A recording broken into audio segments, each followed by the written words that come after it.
Samsung தொழிலாளர்களை பணி நீக்கம் செய்தது தொடர்பாக தொழிலாளர் நலத்துறை அமைச்சர் தலைமையில் முத்தரப்பு பேச்சுவார்த்தை தலைமைச் செயலகத்தில் நடைபெற்று வருகிறது. கூடுதல் விவரங்களுடன் இணைகிறார் செய்தியாளர் குணசேகரன். விவரங்களை பதிவு செய்ய. சாம்சங் தொழிலாளர்களை பணி நீக்கம் செய்தது தொடர்பாக தொழிலாளர் நலத்துறை அமைச்சர் தலைமையில் தலைமைச் செயலகத்தில் முத்தரப்பு பேச்சுவார்த்தை தற்பொழுது நடைபெற்று வருகிறது.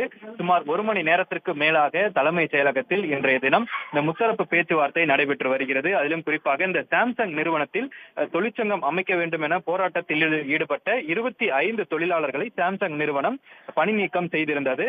பணி நீக்கம் செய்யப்பட்ட அந்த தொழிலாளர்களை மீண்டும் பணியில் அமர்த்த வேண்டும் என சாம்சங் இந்தியா தொழிலாளர்கள் சங்கம் CITU தொடர்ந்து போராடி வந்தக்கூடிய ஒரு நிலையில் பல்வேறு கட்ட பேச்சுவார்த்தைகள் தொடர்ந்து மேற்கொள்ளப்பட்டிருந்தன.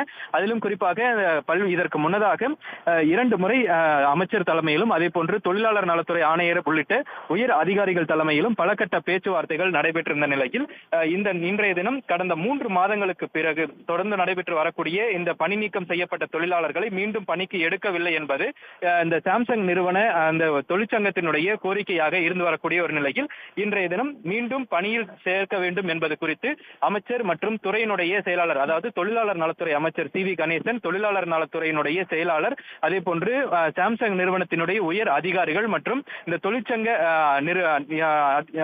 தொழிலாளர்களுடைய நலச்சங்கம் சார்பில் வந்திருக்கக்கூடிய அந்த நபர்கள் தலைமையில் இந்த முத்தரப்பு பேச்சுவார்த்தை தற்பொழுது தலைமைச் செயலகத்தில் 1 மணி நேரத்திற்கு மேலாக நடைபெற்று வருகிறது.